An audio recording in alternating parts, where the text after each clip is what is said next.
Yes, champs, welcome to EduSap the Commerce Craft. How are you all? Hope so you all are fabulous fit. आज हम cover करने जा रहे हैं macro economics के 150 MCQs को। ठीक है, इस क्लास को मिला के हमारे टोटल कंप्लीट हो जाएंगे 250 एमसीक्यूज पूरे टोटल मैक्रो इकोनॉमिक्स के। ठीक है, हम आज की क्लास में कवर करेंगे सैंपल पेपर नंबर 11 से लेके 25 सैंपल पेपर तक 150 एमसीक्यूज को। तो आज की क्लास का हमारा टारगेट ये है कि आज हम अपने 150 एमसीक्यूज को कवर करेंगे मैक्रो इकोनॉमिक्स के। ठीक है, स्टार्ट करते हैं अपनी क्लास को क्वेश्चन नंबर फर्स्ट से। Consumption and saving curve are complementary to each other, answer is yes. जो कंजम्पशन और सेविंग होती है वो कॉम्प्लीमेंट्री होती हैं ईच अदर, क्योंकि एक को इंक्रीज करेंगे दूसरी डिक्रीज हो जाएगी। अगर कंजम्पशन को बढ़ाएंगे तो सेविंग कम हो जाएगी, सेविंग्स को बढ़ाएंगे तो कंजम्पशन कम हो जाएगी। तो ये कॉम्प्लीमेंट्री होते हैं। आगे चलते हैं। Value of M APC can be less than 1 and value of APS can more than 1। APC की वैल्यू 1 से कम हो सकती है पर एपीएस की वैल्यू 1 से ज़्यादा नहीं हो सकती, क्योंकि जो सेविंग होती है वो इनकम से ज़्यादा नहीं हो सकती। तो इसलिए जो इसकी वैल्यू होगी वो 1 से ज़्यादा नहीं हो सकती। ठीक है, तो इसका स्टेटमेंट 1 ट्रू है और सेकंड फॉल है, तो आंसर 1 हो जाएगा। इसका ए आंसर हो जाएगा। India has attracted FDI inflow of 222.53 billion between the 1 अप्रैल 2000 और 1 अप्रैल 2021 से लेके जून तक। हमारे पास कुछ एफडीआई आई है। तो अगर ये एफडीआई है तो इन्वेस्टमेंट है। इन्वेस्टमेंट जब आती है तो वो कैपिटल अकाउंट में रिकॉर्ड होती है, और जो आउटफ्लो होता है, जो इनफ्लो होता है, वो क्रेडिट साइड में रिकॉर्ड होता है। तो कैपिटल क्रेडिट साइड में रिकॉर्ड होगी, तो कैपिटल क्रेडिट साइड जो होगा वो सी ऑप्शन करेक्ट हो जाएगा। तो आंसर जो इसका है सी करेक्ट हो जाएगा। आगे चलते हैं question number third. From the given diagram identified the correct option. Autonomous investment का जो डायग्राम होता है वो पैरेलल टू एक्स एक्सिस होता है, तो इसका मतलब बी ऑप्शन करेक्ट हो जाएगा यहाँ पे, क्योंकि यही है state parallel to X axis, क्योंकि ऑटोनोमस इन्वेस्टमेंट इनकम के साथ चेंज नहीं होती। आगे चलते हैं। Which one of the following lead करता है फैक्टर कॉस्ट को। ठीक है, फैक्टर कॉस्ट का मतलब होता है कि जब हम मार्केट प्राइस में से एनआईटी को माइनस कर देते हैं तो हमारे पास आती है फैक्टर कॉस्ट। तो मार्केट प्राइस में से अगर हम एनआईटी को माइनस कर देंगे तो फैक्टर कॉस्ट आएगी, तो बी ऑप्शन यहाँ पे करेक्ट हो जाएगा। फिर ये सेशन रीजन है credit creation is inversely related to legal reserve ratio, यानी कि जो क्रेडिट क्रिएशन होता है वो डिपेंड करता है लीगल रिजर्व रेशो पे। लीगल रिजर्व रेशो ज्यादा होगी तो क्रेडिट क्रिएशन कम होगा, और लीगल रिजर्व रेशो कम होगी तो क्रेडिट रिलेशन ज्यादा होगा। क्रेडिट क्रिएशन तो इनवर्स रिलेशन होता है। If more money is kept with the bank themselves and with the RBI then lending capacity bank decrease, answer is yes. इसीलिए इनवर्स रिलेशन होता है। अगर ज्यादा से ज्यादा पैसा कमर्शियल बैंक आरबीआई के पास डिपॉजिट करवाएंगे या सीआरआर में मेंटेन करेंगे तो जो कैपेसिटी होगी लोन देने की वो कम होगी कमर्शियल बैंक की, इसीलिए इनवर्स रिलेशन होता है। तो इसके लिए जो ऑप्शन करेक्ट हो जाएगा ये करेक्ट एक्सप्लेनेशन के साथ है, तो इसका जो आंसर होगा ए करेक्ट हो जाएगा। ठीक है, करेक्ट एक्सप्लेनेशन। ठीक है, आगे चलते हैं। क्वेश्चन आते हैं क्वेश्चन नंबर 6 पे। Suppose for a given economy equilibrium level income दे रखा है हमें 20,000 करोड़। ऑटोनोमस कंजम्पशन हमें दे रखी है 50 और मार्जिनल प्रोपोर्शनल दे रखा है हमें 0.5 यानी एमपीएस हमें दे रखा है। कंजम्पशन एक्सपेंडिचर हमें बताना है कितना होगा। तो कंजम्पशन एक्सपेंडिचर निकालने के लिए हमारे पास है ऑटोनोमस है, तो कंजम्पशन एक्सपेंडिचर कैसे निकालते हैं। तो कंजम्पशन एक्सपेंडिचर के लिए हमारे पास होता है सी टू में बी और ये हो जाएगा वाई। तो ऑटोनोमस हमारे पास है 500, बी की वैल्यू यहाँ पे 0.5, तो ये भी 0.5 हो जाएगा और ये हो जाएगा 20,000। तो इसको इससे मल्टीप्लाई करेंगे 10,000 आ जाएगा, इसको प्लस कर देंगे तो 10,500 आ जाएगा। तो 10,500 जो हो जाएगा ए ऑप्शन इसका करेक्ट हो जाएगा। आगे चलते हैं। Based on the given chart which of the following statement incorrect, इस स्टेटमेंट हमें इसके अंदर बतानी है। ठीक है, अब क्वेश्चन यहाँ पे ये कुछ इंपोर्ट एक्सपोर्ट का दे रखा है। इंपोर्ट है फुटवियर का, यहाँ पे एक्सपोर्ट है, ये हो गया हमारा एक्सपोर्ट, ये हो गया हमारा इंपोर्ट, ये हो जाएगा एक्सपोर्ट, ये हो जाएगा इंपोर्ट, ये एक्सपोर्ट हो जाएगा इंपोर्ट हो जाएगा। इनकरेक्ट स्टेटमेंट हमें बतानी है। Both of the footwear improve have increase over the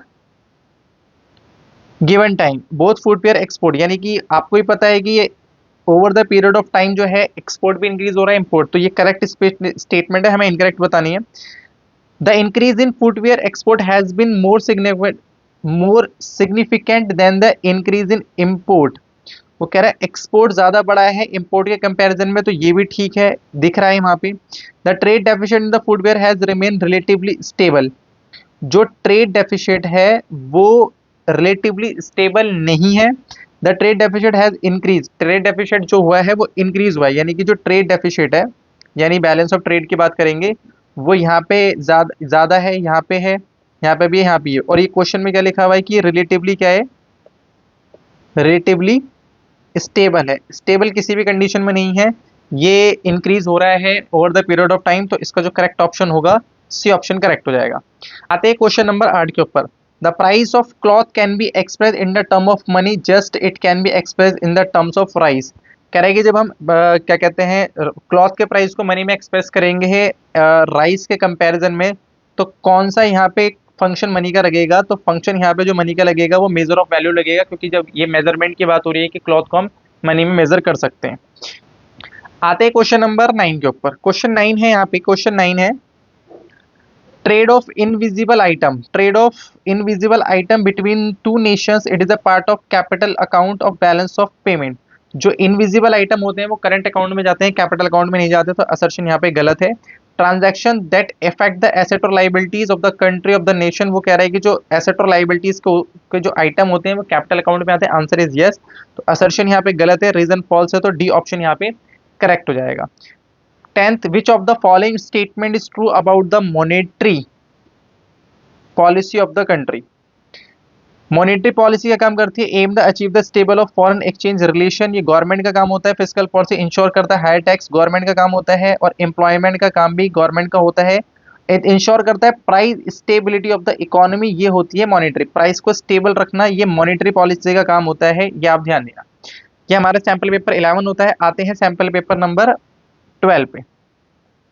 question number first, question first, current account transaction being change in the capital stock, जो कि करंट अकाउंट की ट्रांजैक्शन होती है वो कैपिटल स्टॉक को चेंज नहीं करती, क्योंकि कैपिटल स्टॉक को चेंज करने के लिए जो ट्रांजैक्शन होती है वो करंट अकाउंट में रिकॉर्ड करी जाती हैं। तो यहाँ पे असर्शन यहाँ पे हो जाएगा incorrect. Make in India will increase करता है flow of exchange. Make in India जो होता है, जो मेक इन इंडिया का मतलब होता है कि एफडीआई और एफआई आए और इन्वेस्ट करें इंडिया में आके, तो वो इनफ्लो इंक्रीज करता है फॉरेन एक्सचेंज को, तो रीजन यहाँ पे ठीक है। तो यहाँ पे जो असर्शन है वो गलत है, रीजन है वो ट्रू है, तो डी ऑप्शन यहाँ पे करेक्ट हो जाएगा। आगे चलते हैं। अंजलि चौहान एक इकोनॉमिक्स टीचर है, एक्सप्लेनिंग हर student borrowing can be done to the various source to the finance deficit in the government budget, but one of the following borrowing does not effect करती है money supply in the economy. Choose, कह रहा है कि इसमें से कौन से ट्रांजेक्शन मनी सप्लाई को इफेक्ट नहीं करती। अगर हम लोन लेंगे रेस्ट ऑफ द वर्ल्ड से तो पैसे आएंगे, तो मनी सप्लाई इंक्रीज होगी। अगर हम आरबीआई से लोन लेंगे तब भी मनी सप्लाई इंक्रीज होगी, आईएमएफ से लेंगे तब भी मनी सप्लाई इंक्रीज होगी।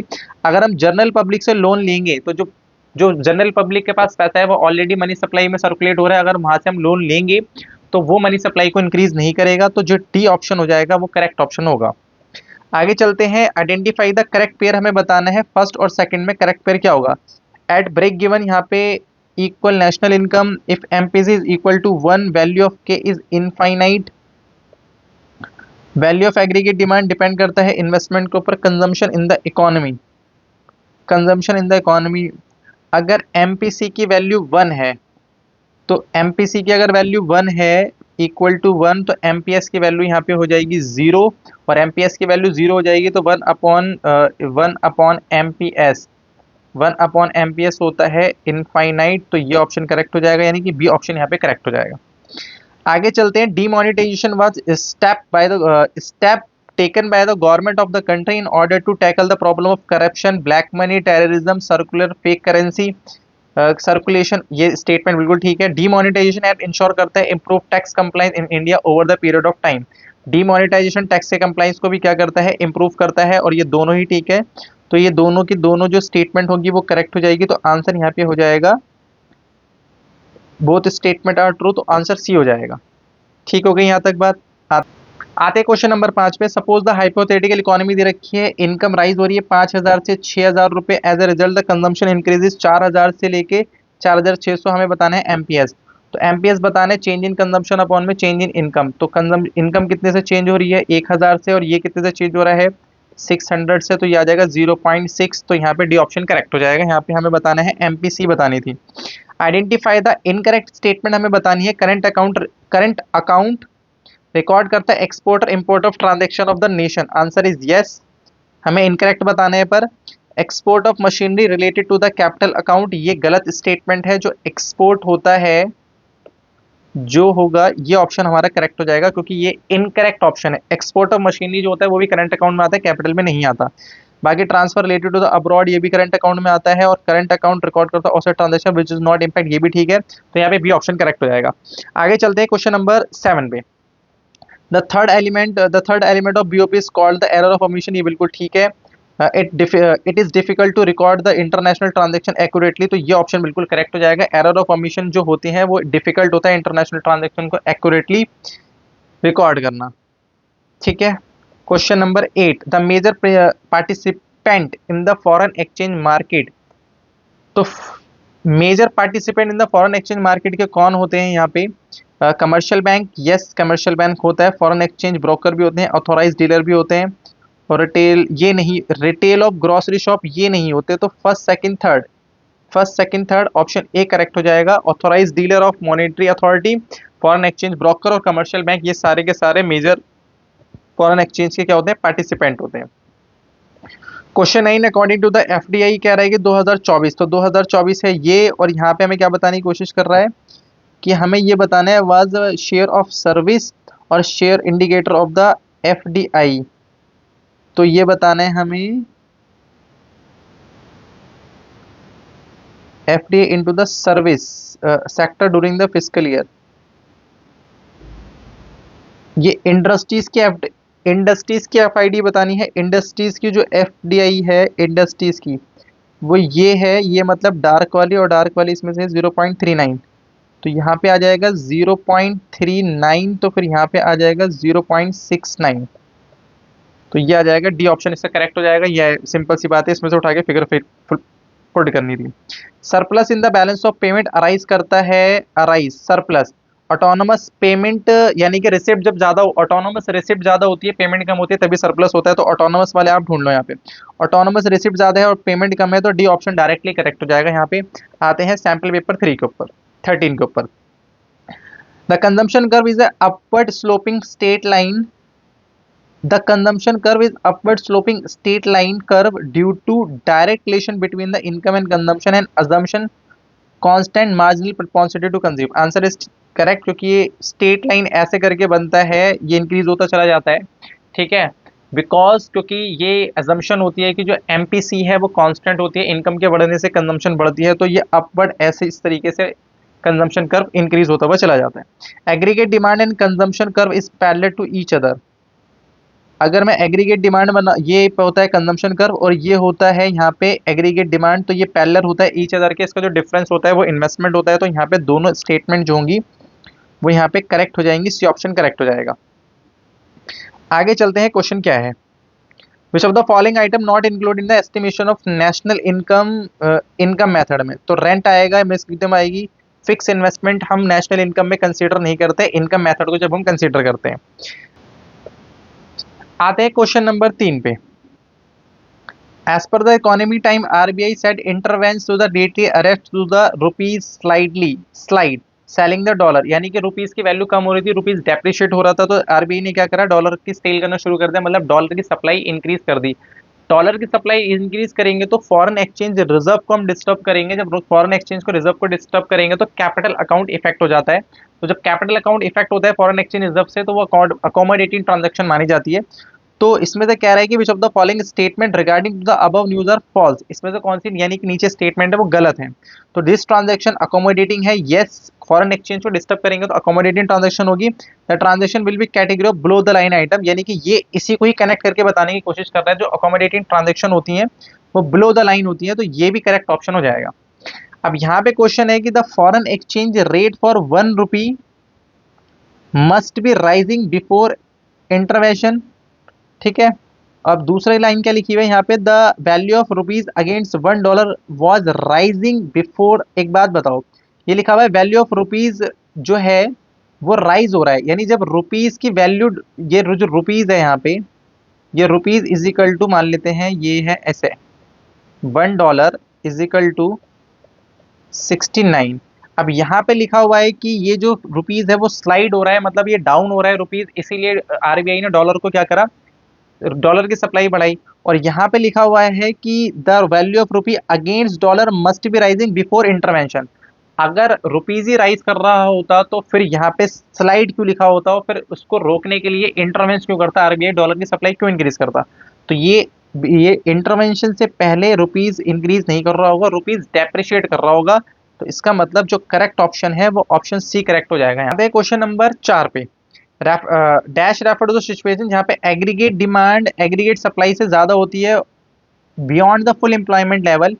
जब एग्रीगेट डिमांड एग्रीगेट सप्लाई से ज्यादा होती है beyond the full employment equilibrium, तो उसे ओवर फुल एम्प्लॉयमेंट इक्विलिब्रियम कहते हैं। ये एक इमेजिनरी कॉन्सेप्ट होता है, इसके रियल लाइफ में कोई भी रेलेवेंस नहीं है। तो ये टीएस ग्रेवाल की बुक में दे रखी है ये सिचुएशन, तो वो ओवर फुल एम्प्लॉयमेंट इक्विलिब्रियम कहते हैं उसे।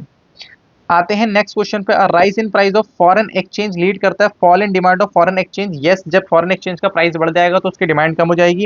Increase in foreign exchange price raise the cost of importing reducing the demand of import. यानी कि एक फॉरेन एक्सचेंज का जब प्राइस बढ़ेगा तो हमारी जो कॉस्ट होगी इंपोर्ट करने की वो रिड्यूस हो जाएगी। द प्राइस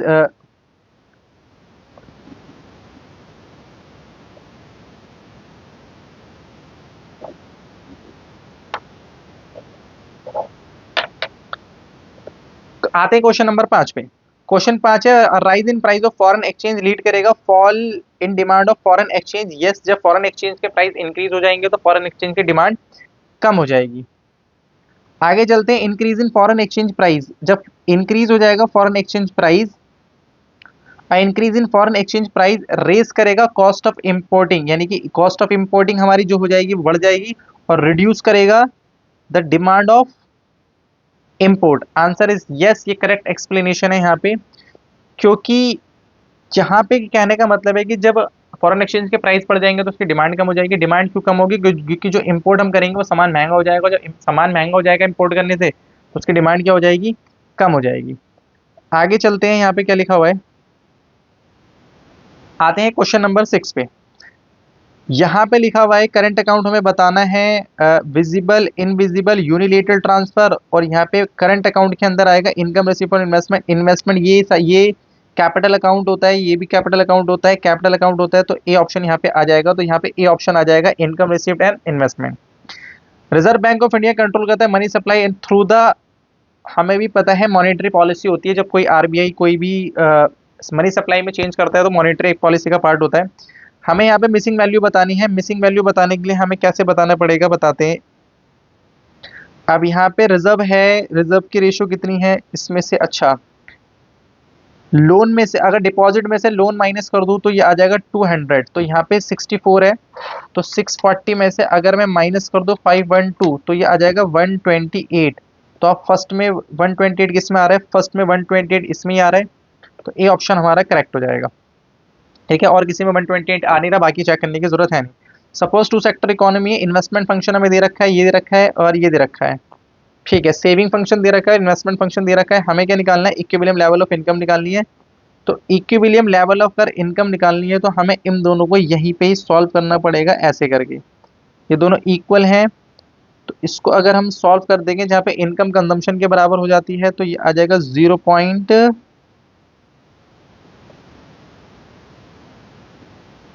यह आ जाएगा 0 + 0.2 y इज इक्वल टू में -3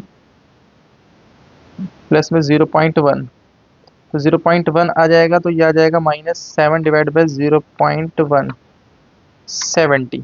तो इसको सॉल्व करेंगे तो y की वैल्यू जो निकल के आ रही है वो 70 निकल के आ रही है। तो ये आ जाएगा, इसमें करना कुछ भी नहीं है। यहाँ पे जो इक्वेशन दे रखी है सेविंग और इन्वेस्टमेंट की इक्वेशन को इक्वेट कर देना है। इक्वेट करने के बाद यहाँ से निकालने लिए y की वैल्यू जो निकालोगे तो वो आ जाएगी आपकी 70। Question 10, with the reference of diagram which of the following correct statement हमें बतानी है। अब यहाँ पे ई जो है वो ब्रेक गिवन पॉइंट होता है। एट ई पॉइंट जो होता है ब्रेक गिवन पॉइंट होता है, तो वहाँ पे एपीसी जो होता है वो 1 के इक्विवेलेंट होता है, क्योंकि वहाँ पे कंजम्पशन इनकम के बराबर होती है, तो consumption is equal to Y, तो वैल्यू हो जाती है 1। ठीक है, तो एट ई पॉइंट एपीसी ये नहीं होता, एमपीसी ये नहीं होता, at E point saving zero होती है। Answer is yes. यहाँ पे जब कंजम्पशन इनकम के बराबर होती है तो सेविंग जीरो हो जाती है, तो ये ऑप्शन करेक्ट हो जाएगा। आते हैं सैंपल पेपर 14 पे। Question number first, which of the following represent करता है रियल फ्लो। रियल फ्लो में भी क्वेश्चन पहले भी आ चुका है, जिसके अंदर सर्विस और सर्विस होती है वो रियल फ्लो होता है। सिंपल क्वेश्चन था, आगे चलते हैं। विच of the following item will not included while calculating the national income. National income में से इसमें से ट्रांसफर इनकम को हम नहीं लेते। ट्रांसफर इनकम जो होती है वो स्कॉलरशिप होती है। ठीक है, average question number 3, average proportional to consume can be greater than 1 APC. एक से ज्यादा हो सकती है, क्योंकि कंजम्पशन एक से ज्यादा इनकम से ज्यादा हो सकती है, तो असर्शन ठीक है। Consumption can be greater then income, yes, इसी वजह से क्या होती है, एक से ज्यादा हो सकती है, तो ये असर्शन ठीक है। आते आते हैं क्वेश्चन नंबर 4 पे। In case of under employment equilibrium which of the following not true. Aggregate demand is equal to aggregate supply हो सकता है। प्रोडक्शन कैपेसिटी को इंक्रीज कर सकते हैं हम। रिसोर्सेज आर नॉट फुल्ली, ये भी ठीक है। रिसोर्सेज फुल्ली नहीं है, अगर फुल्ली होता तो फिर अंडर एम्प्लॉयमेंट कैसे हो जाता। Resources fully and efficiently utilize होती तो फुल एम्प्लॉयमेंट इक्विलिब्रियम होता, तो ये इनकरेक्ट ऑप्शन है। Question number 5, which of the following is a monetary measures, which of the following is a monetary measure of deficient demand. इसमें से monetary major कौन सा है। रिड्यूस, गवर्नमेंट के जो खर्चे हैं ये भी, मार्जिनल रिक्वायरमेंट जो होता है वो आरबीआई करती है, तो ये यहाँ पे मॉनेटरी मेजर्स हो जाएगा। क्वेश्चन नंबर 6 पे, बेस्ड ऑन द ग्राफ हमें दे रखा है, इसके अंदर स्मॉलेस्ट हमें बताना है कि shown the smallest increase in the capital expenditure the percentage of GDP as compare to the previous year. तो देख लेते हैं चेंज इसमें कितने का आया है। यहाँ से आता है 0.4, यहाँ से आता है 0.2, यहाँ से आता है, तो सबसे कम आया है 2022-23 में, तो 22-23 इसका करेक्ट हो जाएगा। सिंपल क्वेश्चन था। Which of the following is the not reason of excess demand. इसमें से कौन सा इसमें से एक्सेस डिमांड का रीजन नहीं हो सकता। एक्सेस डिमांड का बढ़ने का मतलब होता है कि जब उसके कंपोनेंट में किसी में भी इंक्रीमेंट आ जाता है तो फिर एक्सेस डिमांड में इंक्रीमेंट आ जाता है। फॉल का मतलब ये रीजन नहीं, एक्सेस डिमांड का नहीं हो सकता। राइस इन एग्रीगेट डिमांड ये रीजन होता है, ये भी रीजन होता है, ये भी रीजन होता है, तो ये रीजन नहीं होता, ये होता है डेफिशिएंट डिमांड के लिए। Two under the graduate student were looking to government job. Newspaper found that the auction advertisement Air India and Air India was also in private investment.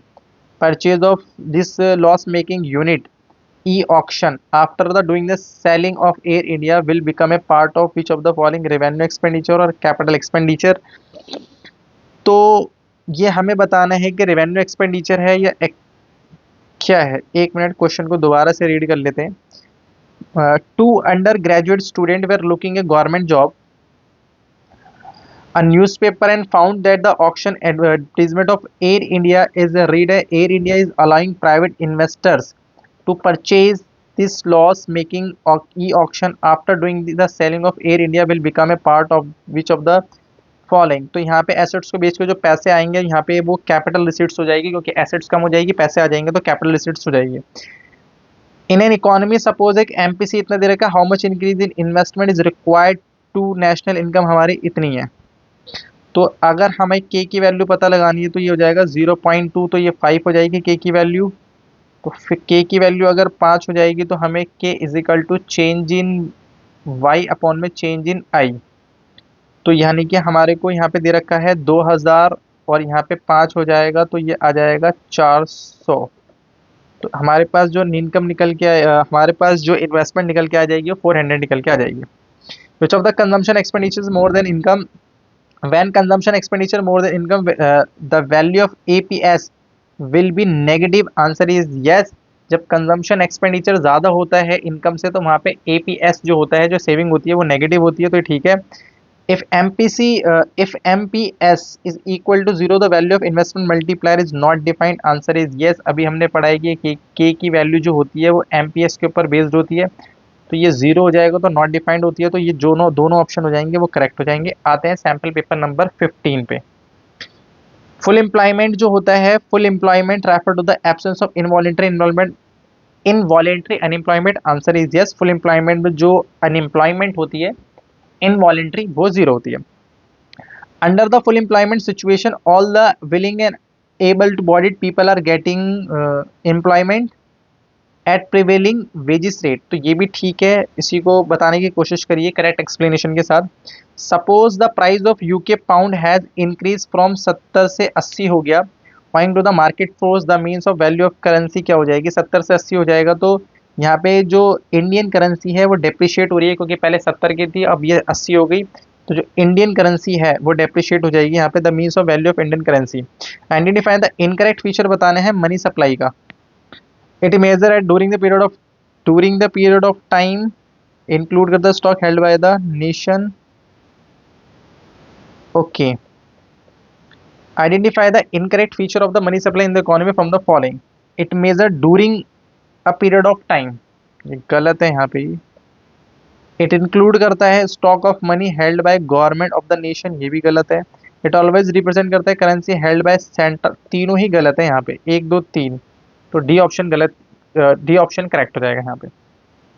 Considering the depreciation of Indian currency of international market, Reserve Bank of India has decided to purchase the Indian currency open market, तो ये manage floating हो जाएगा, क्योंकि जब flexible exchange rate होता है उसके अंदर इंटरवेंस अगर आरबीआई कर रही है तो मैनेज फ्लोटिंग हो जाता है, जिसको डेटी फ्लोटिंग भी कहते हैं। The RBI can influence the money supply by changing the rate which give करता है loan to the commercial bank, yes RBI rate से मनी सप्लाई को इन्फ्लुएंस कर सकता है। Open market operation refer to the buying and selling of bond issued by the government, open market ये भी ठीक ऑप्शन है, तो ये सी ऑप्शन यहाँ पे करेक्ट हो जाएगा। हमें बताना है कि ये जो गैप है ये किस चीज़ का गैप है। फ्रॉम द डायग्राम लो identify the reason behind the EF, जो इसका रीजन हमें बताना है। रीजन होगा यहाँ पे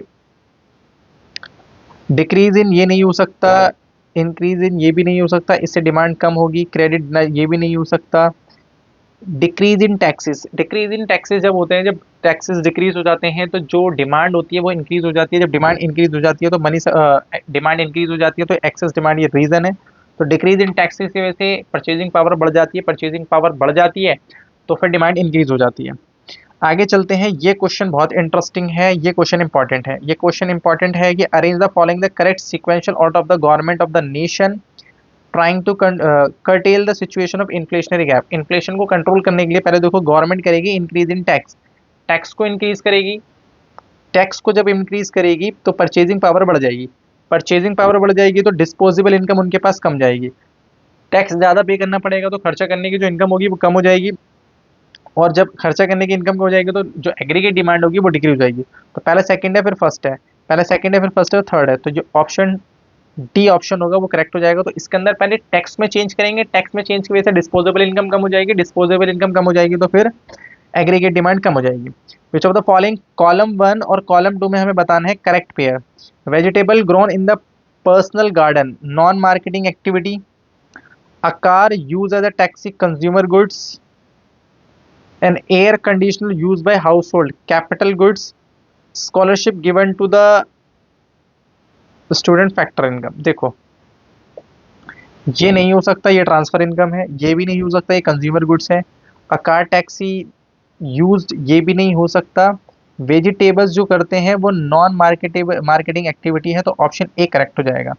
deficient in the balance of payment refer to the excess, deficient of balance of payment का मतलब होता है जब ऑटोनोमस पेमेंट ज़्यादा होती है ऑटोनोमस रिसिट से, तो डायरेक्ट ये ऑप्शन करेक्ट है, बाकी कुछ पढ़ने की आपको ज़रूरत है नहीं। Two sector economy, consumption expenditure and investment expenditure are two component होते हैं, answer is yes. Aggregate demand curve always start from the origin with the positive slope, origin से स्टार्ट नहीं होता, वाई एक्सिस से स्टार्ट होता है, अगर आपने पढ़ा हो तो यहाँ से स्टार्ट होता है, ओरिजिन से एग्रीगेट सप्लाई स्टार्ट होता है, तो स्टेटमेंट 2 यहाँ पे गलत है, तो statement first is true, second क्या है यहाँ पे फॉल्स है। आते हैं sample when plan saving less than plan investment the national income, saving कम है, अगर सेविंग हमारे पास कम होती है, सेविंग कम है तो इसका मतलब कंजम्पशन क्या है, ज़्यादा है, कंजम्पशन अगर ज़्यादा है तो यानी कि डिमांड ज़्यादा है, डिमांड ज़्यादा है तो नेशनल इनकम क्या होगी, राइज करेगी, क्योंकि सेविंग कम करने का मतलब है कंजम्पशन ज़्यादा हो रही है, कंजम्पशन ज़्यादा होने का मतलब है डिमांड ज़्यादा, जब डिमांड ज़्यादा होगी तो फिर जो नेशनल इनकम होगी वो इंक्रीज होगी, हमें इमेज बतानी है कौन सी है। यहाँ पे इमेज जो है टुडे ये है और फ्यूचर ये है, तो यहाँ पे क्या करने की कोशिश हो रही है, money can be use the transfer of purchasing power from present to the future which of the function जो होता है वो स्टोर ऑफ वैल्यू है। ये तो सिंपल मतलब है, आज हम सेव कर रहे हैं कल हम यूज कर सकते हैं, तो स्टोर कर रहे हैं हम, सिंपल सी बात है। Question number third, consumption curve start होता है ओरिजिन से, answer is no, consumption curve Y axis से स्टार्ट होता है, तो ये गलत है। कंजम्पशन कर्व स्लोप जो होता है वो डाउनवर्ड होता है because of consumption decreases with increase in income. जो कंजम्पशन कर्व होता है वो अपवर्ड होता है, इनकम के बढ़ने से कंजम्पशन जो होती है वो इंक्रीज होती है। तो दोनों स्टेटमेंट यहाँ पे गलत है, डी ऑप्शन हो जाएगा यहाँ पे। Central bank also called the agent, central bank also called agent of the government, answer is yes, central bank manage करता है public debt of the government, as a agent जो है वो काम करता है पब्लिक डेट को मैनेज करने का, आंसर इज यस। ये दोनों ऑप्शन यहाँ पे करेक्ट है, करेक्ट एक्सप्लेनेशन के साथ। मर्चेंटाइज, मर्चेंटाइज ट्रेड इंक्लूड होता है एक्सपोर्ट और इंपोर्ट ऑफ गुड्स, यहाँ पे गुड्स की बात होती है तो यहाँ पे ओनली जो वन है वो करेक्ट हो जाएगा, तो मर्चेंटाइज सिर्फ गुड्स की बात करते हैं, तभी इसको बैलेंस ऑफ ट्रेड कहा जाता है। जीएनपी एक्सीड हो सकता है एनएनपी एट एमसी बाय किससे, अमाउंट ऑफ टोटल टैक्स। अब ये जीएनपी है, एक्सीड हो सकता है किससे, एनएनपी एट एफसी से। गवर्नमेंट एक्सपेंडिचर डिफरेंस बिटवीन, अच्छा, डिफरेंस बिटवीन ग्रॉस और नेट इन्वेस्टमेंट मतलब डेप्रिसिएशन इससे इंक्रीज हो सकता है, क्योंकि जीएनपी जो इंक्रीज होता है एनएनपी एट एफसी से, क्योंकि इसमें जो ये जी है ये ग्रॉस होता है, नेट होता है, तो जी ज़्यादा किसकी वजह से होता है, डेप्रिसिएशन की वजह से, तो ग्रॉस और इन्वेस्टमेंट में डिफरेंस आता है, तो इसकी वजह से ये होता है इंक्रीज। ये कुछ हमें कॉटन एक्सपोर्ट का दे रखा है, लाइकली टू बी 50% 25 लाख, ये बैरल दे रखा है, अक्टूबर ग्लोबल दे रखा है, बांग्लादेश। एक्सपोर्ट कॉटन को हमें आइडेंटिफाई करना है, ये क्या हो गया एक्सपोर्ट, तो कुछ बीओपी का क्वेश्चन लग रहा है, एक बार दोबारा से रीड करते हैं इसको। As per the economic time cotton export from India likely to be rise 50% to 75 lakh bales. 2021 crop year beginning of October with the revival of the global demand for the China Bangladesh in the last one of the said trade bodies. Export of cotton will be identify, export of cotton जो होगा वो visible trade के अंदर identify होगा, invisible तो हो नहीं सकता, वन साइडेड भी नहीं है, अनरिक्वायर्ड अनरिक्वायर्ड ट्रांजेक्शन भी नहीं है, तो यहाँ पे ए ऑप्शन करेक्ट हो जाएगा। If the economic investment multiplier हमें ये दे रखा है, ऑटोनोमस ये दे रखा है हमें, द रेलिवेंट कंजम्पशन फंक्शन हमें बताना है, तो क्या हो जाएगा, तो अगर हमें रेलिवेंट फंक्शन बताना है तो यहाँ पे हमें निकालना पड़ेगा एम पी एस, तो के की वैल्यू यहाँ पे होती है 1 में एम पी एस, तो एम पी एस की वैल्यू निकल के आ जाएगी 1/4, तो 1/4 आ जाएगा, तो ये आ जाएगा 0.25, 0.25 यहाँ पे है एम पी सी। अगर 0.25 यहाँ, सॉरी 0.25 यहाँ पे है एम पी एस, और अगर 0.25 यहाँ पे एम पी एस है तो एम पी एस सी की वैल्यू हो जाएगी 0.75। अब 0.75 है, ऑटोनोमस है 3, 0.75 है, तो ए ऑप्शन यहाँ पे करेक्ट हो जाएगा। ऑप्शन नंबर 9 के ऊपर हमें बताना है कि द फॉलोइंग केयरफुली कौन सा है, ओवरऑल बैलेंस हो गया, करंट अकाउंट के अंदर सारे ट्रांजेक्शन आ गए कैपिटल, तो ये एक ही बसता है यहाँ पे एरर ऑफ ओमिशन, क्योंकि करंट अकाउंट के अंदर विजिबल इनविजिबल सारी चीजें आ चुकी होंगी, कैपिटल अकाउंट में कैपिटल ट्रांसफर आ चुका होगा, तो ये सारी चीजें कंप्लीट होती हैं, तो एरर ऑफ ओमिशन बचता है। सपोज द गिवन इकोनॉमी है, द ऑटोनोमस इन्वेस्टमेंट हमें दे रखी है इतनी, और कंजम्पशन हमें दे रखा है इतना, तो इक्विलिब्रियम लेवल ऑफ इनकम हमें बतानी है कितनी होगी, इक्विलिब्रियम लेवल ऑफ इनकम हमें बतानी है यहाँ पे कितनी होगी। तो अगर एग्रीगेट डिमांड एग्रीगेट सप्लाई के बराबर है तो ये हमारे पास इन्वेस्टमेंट आ जाएगी, तो ये आपको एक्स की यहाँ पे वाई की वैल्यू निकालनी है 0.75 प्लस में 10,000, तो 10,000 ये हो जाएगा 12,000, 12,000 तो वाई की वैल्यू कितनी आ जाएगी यहाँ पे 0.25, तो ये आ जाएगा 12,000 डिवाइडेड बाय 0.25, तो 12,000 डिवाइड बाय 0.25, तो ये आ जाएगा 48,000, तो यहाँ पे आ जाएगा सी ऑप्शन करेक्ट हो जाएगा। इसमें कुछ नहीं करना, मैं आपको दोबारा से बता देता हूँ क्या करना है। यहाँ पे जो है हमें इक्विलिब्रियम इनकम निकालनी है, तो इक्विलिब्रियम इनकम जो होती है वो डिमांड सप्लाई के बराबर हो जाती है एग्रीगेट डिमांड, तो ये आ जाएगा सी प्लस आई, सी की वैल्यू ये पूरी पुट करनी है, आई की वैल्यू ये पुट करनी है, और वाई की वैल्यू निकाल देनी है, तो वाई की वैल्यू 48,000 निकल के आएगी। ठीक है, आते हैं सैम्पल पेपर नंबर 17 पे। Based on the given chart of the combined percentage of the contribution of corporate income tax motor vehicle licence fee and fine of total tax revenue, तो क्या कह रहा है हमारे पास, तो कितना निकल के आ रहा है ये? Based on the chart, what is the combined percentage of the contribution of corporate income tax? corporate income tax कितना है? 3% है। और मोटर व्हीकल लाइसेंस जो है वो ये रहा 2% हो गया। और फी एंड फाइन जो हो गया वो 6% हो गया। टोटल रिवेन्यू तो हो जाएगा ये 5, और ये हो जाएगा आपका 5 और 6 11, 11% इसका करेक्ट आंसर आ जाएगा। सिंपल आपको ऐड करना था। A large fiscal deficit implies करता है, लार्ज फिस्कल डेफिसिट इम्प्लाइज किसको करता है? Very small amount of saving, small amount of borings, large amount of boring. जितना बड़ा फिस्कल डेफिसिट होगा उतनी ही ज्यादा ही आपको बोरिंग्स करनी पड़ेंगी। क्वेश्चन नंबर 3 के ऊपर, a tax system that progressive apply करता है higher tax rate higher level of income. Progressive tax rate system वही होता है, ज्यादा इनकम वालों को ज्यादा टैक्स लगता है। और रिग्रेसिव वन सिस्टम जो होता है tax one of which where average tax burden जो होता है डिक्रीज हो जाता है विद इंक्रीज इन इनकम के साथ। तो दोनों स्टेटमेंट यहाँ पे ठीक है। Question number 4, buying foreign goods is a expenditure from our country, it is become the income of that country. ये ठीक है। अगर हम बाय करेंगे foreign goods is expenditure from the हमारी कंट्री के लिए दूसरी कंट्री के लिए वो इनकम है। The purchase of foreign goods और इम्पोर्ट डिक्रीज करता है domestic demand for the goods and service of our country. ये बिल्कुल ठीक है, पर ये करेक्ट एक्सप्लेनेशन नहीं है। आगे चलते हैं। Flow of goods and services in factor production across the different sector is the barter exchange. जो होता है वो रियल फ्लो होता है, क्योंकि गुड्स के बदले में गुड्स एक्सचेंज होते हैं, तो वो रियल फ्लो होता है, ये आपको पता होना चाहिए। If the economy is estimated receipts of the government during the year or lesser than the estimated expenditure, the budget will be called deficit budget। Answer is no. एक मिनट, यहाँ पे रिसिप्ट जो है वो लेसर है किससे? Estimated से, तो वो डेफिशिट होगा। Answer is yes. जब रिसिप्ट्स कम होती हैं और एक्सपेंडिचर ज्यादा होता है डेफिशिट होता है। Revenue expenditure is the expenditure which either create करता है एसेट और रिड्यूस करता है लाइबिलिटीज, वो नहीं होता। तो वो तो कैपिटल एक्सपेंडिचर होता है जो कैपिटल और लाइबिलिटीज में इम्पैक्ट आता है। तो यहाँ पे असर्शन ठीक है, रीजन गलत है। असर्शन स्टेटमेंट 1 करेक्ट है और 2 फॉल्स है, तो ये आ जाएगा आपका question 7। Read of the following अब इसमें बताना है। यहाँ पे रेवेन्यू है तो यहाँ पे क्या आ जाएगा? रेवेन्यू एक्सपेंडिचर आ जाएगा। तो रेवेन्यू एक्सपेंडिचर ही यहाँ पे सही ऑप्शन है। तो रेवेन्यू 2 ऑप्शन बॉक्स है क्या? अच्छा, तो ये आ जाएगा कैपिटल बजट और ये रेवेन्यू एक्सपेंडिचर और कैपिटल बजट, रेवेन्यू एक्सपेंडिचर और कैपिटल बजट। तो ये ऑप्शन सी करेक्ट हो जाएगा। In government budget revenue deficit दे रखा है हमें 35 एंड रेवेन्यू रिसीट्स दे रखी है हमें कितनी? 74। और कैपिटल एक्सपेंडिचर दे रखा है 120 crore. Value of revenue expenditure हमें बताना है कितना होगा। हमें बताना है यहाँ पे रेवेन्यू डेफिसिट हमें दे रखा है revenue expenditure minus revenue receipt. Value of revenue expenditure हमें बताना है। तो ये हो गया 35। तो 35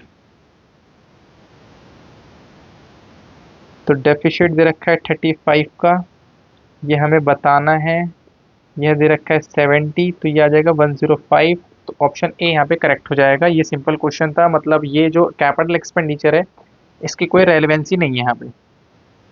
balance of payment is a narrow concept. Balance of payment narrow concept नहीं होता, ब्रॉडर कॉन्सेप्ट होता है as compare to balance of trade.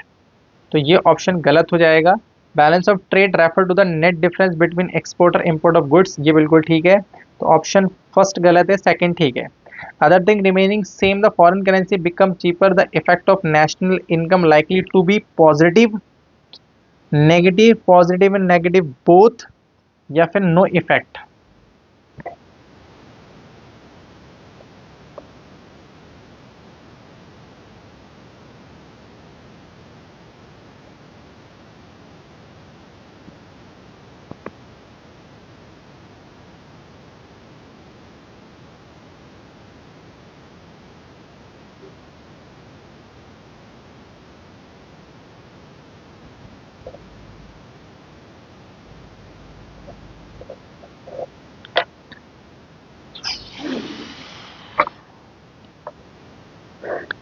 आते हैं क्वेश्चन के ऊपर।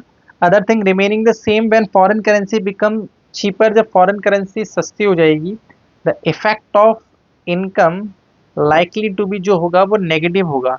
क्योंकि जब फॉरेन करेंसी बिकम, तो हमारा जो एक्सपोर्ट होगा, एक्सपोर्ट कम हो जाएगा, और जब एक्सपोर्ट कम हो जाएगा तो नेट इनकम क्या हो जाएगी, नेगेटिव। आते हैं सैम्पल पेपर 18 पे। According to the Reserve Bank of India statical supplement release करी है उसने कुछ, Indian foreign trade foreign reserve grow कर रहा है, grow the third state week and reach करता नियर अप्रॉक्सीमेट इतने billion, this situation dash and dash of the payment of. अब जब रिजर्व इंक्रीज हो रहा है, तो रिजर्व जब इंक्रीज होता है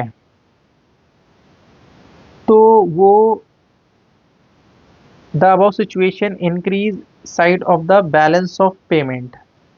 ओके, ये एक इंपॉर्टेंट बात है, थोड़ा ध्यान से समझने की कोशिश करना। रिजर्व जब इंक्रीज होता है फॉरेन रिजर्व, तो बीओपी से जो पैसे जाते हैं, बीओपी से पैसे रिजर्व के अंदर जाते हैं। अभी हमने पीछे क्वेश्चन करा था जिसके अंदर हमने कहा था कि जब कभी भी फॉरेन करेंसी में चेंज, फॉरेन सप्लाई इंक्रीज और डिक्रीज होती है, तो फॉरेन सप्लाई जो इंक्रीज और डिक्रीज होती है वो फॉरेन रिजर्व से, फॉरेन एक्सचेंज रिजर्व से इंक्रीज और डिक्रीज होती है, और फॉरेन एक्सचेंज रिजर्व में जो पैसे जाते हैं वो बीओपी की वजह से जाते हैं, और बीओपी को जो बैलेंस करा जाता है कॉमोडिटी ट्रांजैक्शन की वजह से, उसकी वजह से फॉरेन एक्सचेंज रिजर्व में पैसे जाते हैं। अब वो कह रहा है कि यहाँ पे फॉरेन रिजर्व इंक्रीज हो रहा है, तो जब फॉरेन रिजर्व इंक्रीज हो रहा है तो बीओपी डिक्रीज हो रहा होगा। बीओपी क्या होगा, डिक्रीज। बीओपी डिक्रीज होने का मतलब बीओपी से क्या हो रहा होगा, आउटफ्लो। आउटफ्लो होता है डेबिट साइड में, तो यहाँ पे हो जाएगा डेबिट और डिक्रीज हो जाएगा, तो डिक्रीज और डेबिट एक ही में, ऑप्शन सी यहाँ पे करेक्ट हो जाएगा। आगे चलते हैं। Based on the chart following the digital public infrastructure initiated the recorded highest number of transaction in, highest number of transaction किसकी है हमें बतानी है यहाँ पे। 5.5 लाख, 1030 करोड़, आधार 29 करोड़, यूपीआई, यूपीआई की सबसे ज़्यादा होंगी, यूपीआई सबसे ज़्यादा है, तो यूपीआई पेमेंट की सबसे ज़्यादा है। ध्यान से देखो 13,116 करोड़, 13,116 करोड़ तो और किसी की है ही नहीं, तो हाईएस्ट यही हो जाएगी यूपीआई की transaction. Constant rate of change of consumption with respect to change income is the reason for the state line consumption curve. Yes, MPC constant की बात कर रहा है इसलिए स्टेट लाइन होता है। स्टेट लाइन का मतलब जहाँ पे कंजम्पशन की जो रेशो होती है वो इंक्रीज की वो सेम रहती है। Marginal rate of change between the consumption and income define करता है average, answer is no. Marginal rate जो होता है वो एमपीसी डिसाइड करता है, तो यहाँ पे स्टेटमेंट 1 ठीक है, सेकंड गलत है, तो फर्स्ट ठीक है, साइड में रहता है, ऑप्शन ही हो जाएगा। Identify which of the following statement is incorrect with the reference of the economy, हमें इनकरेक्ट बताना है। Excess of gross domestic product over gross is possible, कह रहा है कि जीडीपी का, जीडीपी जीएनपी ओवर है जीडीपी से, एक्सेस हो सकता है, हमें इनकरेक्ट बताना है। जीडीपी ओवर हो सकता है, ये भी हो सकता है। इक्वलिटी बिटवीन ग्रॉस, ये भी हो सकता है। सम ऑफ ग्रॉस जीएनपी और जीडीपी ऑलवेज जीरो कैसे हो सकते हैं, ये इनकरेक्ट ऑप्शन है। ऑलवेज जीरो कैसे हो जाएंगी, कह रहा है GNP and GDP always zero कैसे हो सकता है, क्योंकि इसमें डिफरेंस एनएफआईए का आ जाता है। Question number 5, voluntarily unemployed people are those able bodied people who are not willing to work at prevailing wages rate, ये बिल्कुल ठीक है। there is a exist zero involuntary employment at full employment level of the equivalent, there exists zero involuntary unemployment at full employment equivalent, यानी कि involuntary employment जो zero होती है, ये बिल्कुल ठीक है। रीजन तो असर्शन ठीक है, यहाँ पे रीजन गलत है। असर्शन यहाँ पे ठीक है और रीजन यहाँ पे है गलत। तो एक मिनट, वॉलंटरी एम्प्लॉय पीपल जो काम करना नहीं चाहते, तो यहाँ पे एक मिनट, असर्शन ठीक है, रीज़न भी ठीक है, बट यहाँ पे करेक्ट एक्सप्लेनेशन नहीं है, क्योंकि वॉलंटरी के बारे में नहीं बताता, यहाँ पे फुल एम्प्लॉयमेंट के बारे में, इनवॉलंटरी के बारे में बताया, तो ऑप्शन असर्शन इधर ठीक है, करेक्ट एक्सप्लेनेशन नहीं है। क्वेश्चन नंबर 6 के ऊपर, क्वेश्चन 6 क्या कह रहा है, क्वेश्चन 6 है हमारे पास कि हमें ऑटोनोमस कंजम्पशन के बारे में बताना है। तो ऑटोनोमस कंजम्पशन 0 से लेकर जो सी तक होगी वो ऑटोनोमस कंजम्पशन होगी, तो इसका डी ऑप्शन करेक्ट हो जाएगा। क्वेश्चन नंबर 7 पे, in case of unfavourable balance of trade the current account of the nation में be in surplus. Unfavourable BOT के बाद हो सकता है कि क्या कहते हैं, ये जो आपका करंट अकाउंट है वो सरप्लस आ जाए। जो इस वजह से सरप्लस आएगा क्योंकि जो नेट इंडिविजुअल रिसीट्स है वो एक्सीड हो सकती है विजिबल रिसीट्स है। विजिबल रिसीट मतलब जो बैलेंस ऑफ ट्रेड होता है, वो यहाँ पे कहना चाह रहा है कि ऐसा हो सकता है कि आपका बैलेंस ऑफ ट्रेड अनफेवरेबल होने के बाद आपका जो करंट अकाउंट का बैलेंस है पॉजिटिव आ जाए। करंट अकाउंट का बैलेंस तभी पॉजिटिव आ सकता है जब इनविजिबल आपकी जो आइटम है, जो इनविजिबल का अमाउंट है वो ज्यादा हो। तो ये करेक्ट एक्सप्लेनेशन हो जाएगी इसकी यहाँ पे। Reserve ratio and credit creation process are inversely related. Answer is yes, reserve ratio और क्रेडिट क्रिएशन इनवर्सली रिलेटेड होते हैं। Central bank of the economy perform करता है vital function of the controlling the credit creation process. ये ठीक है, दोनों statement ठीक है, यहाँ पे ये हो जाएगा C option. Inflationary gap exist करता है when dash actual aggregate demand ज्यादा है पोटेंशियल से, एक्चुअल एग्रीगेट डिमांड कम है पोटेंशियल से, एक्चुअल एग्रीगेट डिमांड ज्यादा होती है पोटेंशियल से। तो ये ऑप्शन इसका करेक्ट हो जाएगा यहाँ पे। क्वेश्चन 10 हमें बताना है आइडेंटिफाई द करेक्ट पेयर, हमें बताना है remittance to abroad accommodating. Answer is no. Government policy decrease करती है value of nation, government policy decrease करती है value of nation of the currency against the foreign currency. ये हो सकता है। Difference between visible visible export और visible import of the balance of trade होता है, ये नहीं है। Government and sole authority to determine the foreign exchange reserve, नहीं। आरबीआई होता है, तो डी बी ऑप्शन करेक्ट हो जाएगा, डिवैल्यूएशन। आते हैं सैंपल पेपर 19 पे। ये तो प्रैक्टिकल क्वेश्चन है। Which of the following information BOP imaginary country दे रखी है और हमें क्या बताना है, based on the capital account will be. Capital account में कितना जाएगा, ये नहीं जाएगा, ये नहीं जाएगा, यूनिलेटरल ट्रांसफर नहीं जाएगा। 270 डेफिशिएट आएगा और वो भी कितने से आएगा, 130 से आएगा। अच्छा यहाँ पे क्या लिखा हुआ है, कैपिटल रिसीट्स कैपिटल पेमेंट। तो कैपिटल रिसीट्स यहाँ पे है 200 रुपये का और यहाँ पे पेमेंट है 70 का, तो 130 का सरप्लस आ जाएगा। तो 130 का सरप्लस डी ऑप्शन करेक्ट हो जाएगा। There is a exist positive relation between multiplier and MPS. Multiplier और एमपीएस का जो रिलेशन होता है ना, वो इनवर्स रिलेशन होता है एमपीसी का, और मल्टीप्लायर का जो होता है वो पॉजिटिव रिलेशन होता है, एमपीएस का इनवर्स रिलेशन होता है, यानी कि नेगेटिव होता है। तो ये ऑप्शन गलत है। Higher the value of MPS lower the value of multiplier, yes. अगर जितनी ज्यादा वैल्यू एमपीएस की होगी उतनी ही कम वैल्यू किसकी निकल के आएगी, यानी कि यहाँ पे मल्टीप्लायर है 0.25 और यहाँ पे है 5। अब आप लोग 1.25, तो यहाँ पे कितना आएगा 4, और इसका मैं करूँगा 1 डिवाइडेड बाय 0.5, तो यहाँ पे कितना आएगा 2। तो जितनी एमपीएस की वैल्यू ज़्यादा होगी उतनी मल्टीप्लायर की वैल्यू कम होगी। तो ये स्टेटमेंट जो होगी, ये स्टेटमेंट 1 करेक्ट है और सेकंड यहाँ पे फर्स्ट इनकरेक्ट है, सेकंड करेक्ट है। All currency other than domestic currency of the called foreign exchange कहते हैं उसको, तो इसका मतलब ओनली करेक्ट। सारी जो करेंसी होती है डोमेस्टिक करेंसी को छोड़ के उसको फॉरेन करेंसी कहते हैं। Import of air condition, import of air condition recorded आएगा, यहाँ पे आएगा current visible of the current account because of it is not change any liability, तो विजिबल में आ जाएगा, ये बिल्कुल ठीक बात है। अब ये क्या कह रहा है, from the following identify the odd one out function of central bank. Currency banker, banker controller of banker to the public, ये गलत ऑप्शन है। बैंकर टू द पब्लिक नहीं होता, बैंकर टू द गवर्नमेंट होता है, बैंकर्स बैंक होता है। तो बी ऑप्शन यहाँ पे इनकरेक्ट हो जाएगा। डिमांड करो फॉरेन एक्सचेंज नेगेटिव स्लोप होता है, यस। प्राइस के बढ़ने से क्वांटिटी कम हो जाती है। A price of foreign currency, if price of foreign currency increases it become costlier the home, ये बिल्कुल ठीक है। इनवर्स रिलेशन का मतलब ये होता है प्राइस ऑफ फॉरेन करेंसी जब इंक्रीज हो जाएगा तो इट बिकम कॉस्टलियर हो जाएगा होम कंट्री के लिए। तो करेक्ट एक्सप्लेनेशन है ये। Demonetisation was initiated by the government to curb the black money terrorism, ये सारी चीजें हम पहले भी पढ़ चुके हैं। डिमोनेटाइजेशन का shift from the cash payment, ये बिल्कुल ठीक है, दोनों ही ऑप्शन यहाँ पे करेक्ट है। डिमोनेटाइजेशन ब्लैक मनी और टेररिज्म को जो फेक करेंसी थी उसको कंट्रोल करने के लिए लाया गया था, और डिमोनेटाइजेशन जो हुआ था वो शिफ्ट करता है कैश पेमेंट से ऑनलाइन। तो जितने भी ये डिमोनेटाइजेशन के बाद ही जितने भी ऐप हैं, पेटीएम और फोन पे वगैरह, ये सारी की सारी चीजें डिमोनेटाइजेशन के बाद एक्टिव हुई हैं।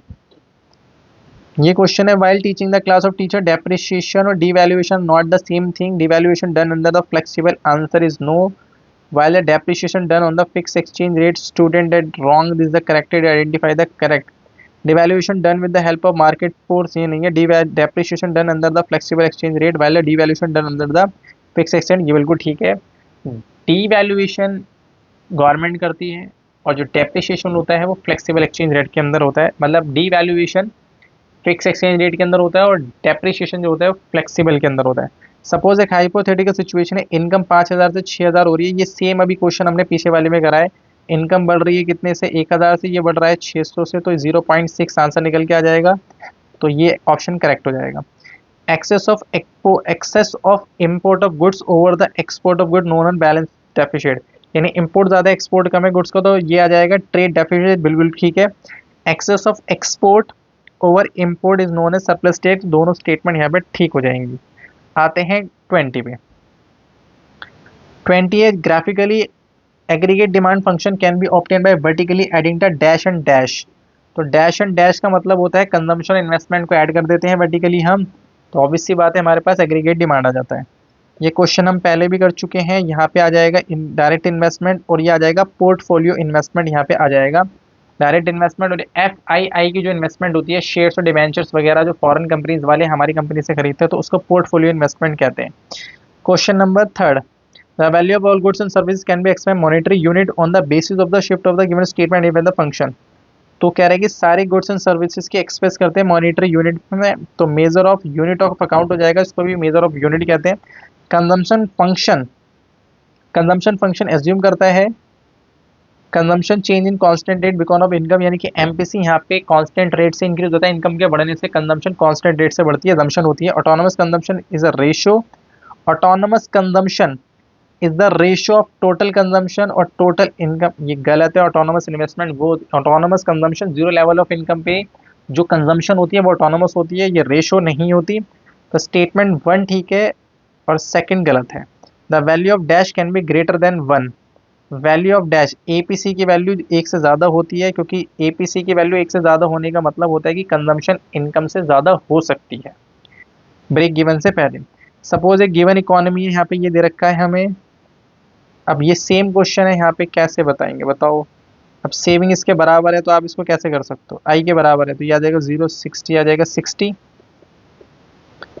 और ये आ जाएगा प्लस में 0.1, ये आ जाएगा 4,000, तो ये 0.y हो जाएगा, तो ये आ जाएगा y की वैल्यू आ जाएगी 4,000 माइनस का 60, 0.1, 4,000 माइनस का 60 डिवाइड बाई 0.1, तो ये आ जाएगा 39।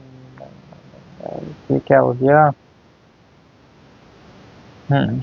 गलत बोला मैंने। आते हैं, कुछ गलत हो गया इसमें, होना कुछ भी नहीं था, ये आ गया 0, ये माइनस का उधर जाके प्लस हो जाएगा, 60 है, ये 0.1 है, और ये आ जाएगा 4,000, ये आ गया y, तो y की वैल्यू यहाँ पे आ जाएगी, ये आ गया ये प्लस में 60 डिवाइड बाई 0.1, तो 4060 डिवाइड बाई 0.1, तो ये आ जाएगा 404, ये आ जाएगा correct option.